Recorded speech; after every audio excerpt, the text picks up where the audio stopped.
Mais docteur Mukwege, vous le savez sans doute, on parle de plus en plus de la situation de votre pays, on parle aussi du rôle que vous jouez. Cependant, le déni, ce mécanisme psychologique de défense contre des faits difficiles à accepter, ce déni, comment est-ce qu'on peut le combattre? Malheureusement, je crois que ces dénis persistent et lorsqu'on dénie, on ne peut pas entrer dans la démarche réparatrice, donc pouvoir se dire il s'est passé quand même quelque chose de grave, essayer de comprendre qu'est-ce qui s'est passé et trouver des solutions appropriées. Et nous sommes dans cette situation où c'est qui devrait prendre la responsabilité de changer les choses, c'est qui pouvait aider les victimes à pouvoir faire le pas vers la guérison, au lieu de les aider, les stigmatisent, au lieu de les aider, ils essayent de dénier tout ce qui s'était passé.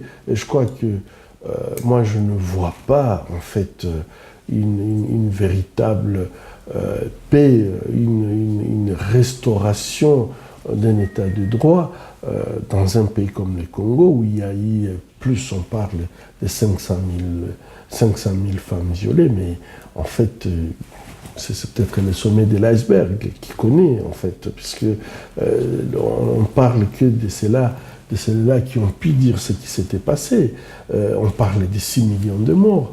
Comment on peut, comme ça, dénier et puis dire, bon, ben, il ne s'est rien passé et commençons la vie normale? Je crois qu'il faudrait, à un moment, s'arrêter et dire, il s'est passé des choses, c'est dire la vérité, et à ce moment-là, la reconstruction peut véritablement recommencer. Et justement, dans ce cadre-là, les médias peuvent-ils jouer un rôle? Absolument, je crois que le rôle des médias est primordial.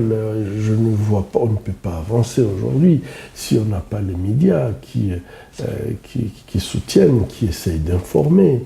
Et je crois que quand on parle des 6 millions, je me dis, mais comment notre humanité peut parler d'une catastrophe qui a coûté la vie à 6 millions d'individus, plus de 500 000 femmes ont été violées, et après, on dit on n'a rien fait.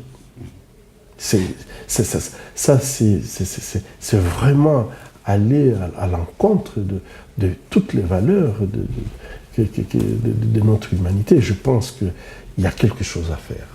Ce sont des choses qui ne devraient pas se répéter, ce sont des choses qui, on devrait s'y opposer avec la dernière énergie, mais pour le faire, il faut commencer par d'abord vaincre ce phénomène de déni qui est en fait un phénomène psychologique, comme vous l'expliquez, pour dire c'est pas possible, ça ne pouvait pas arriver.